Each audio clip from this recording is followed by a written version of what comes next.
There are also a few bonus tracks on the CD. A couple of them being 12-inch dance mixes that were, I'm not even sure they were released around the world, the same as with the album, which sound really good, and a lot of people have asked them, they knew about them. The fans knew about them but never heard them even, so we've put those on. But my favourite is what we've called the last track. His name isn't the last track. We'll have to wait and see what his name is.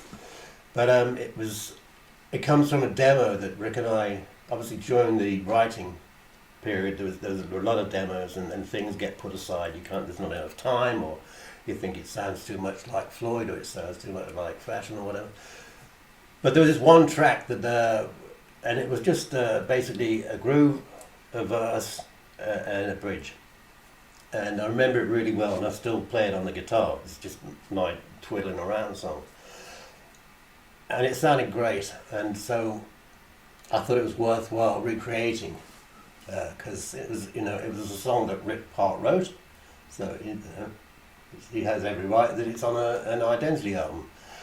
And I started work on it here at home on Logic, and built up the basic sort of structure of the song, and then went to my friend Paul's studio, and we, over about 3 or 4 weeks, we started building up the body of the song, taking into account Rick's B3. That however we did it, it wasn't going to sound like Rick, because we didn't have a sample of Rick that we could work with or work into it. So we had to be aware of that it needed to sound as much like, but and it's a beautiful song. It's about 7 minutes long, and I think you'd really like it. I've played it to a couple of Floyd fans just to see the reaction, and the reaction's very good. So that's good, and it's good that they see it as worthy of an Identity song and a Rick Wright song.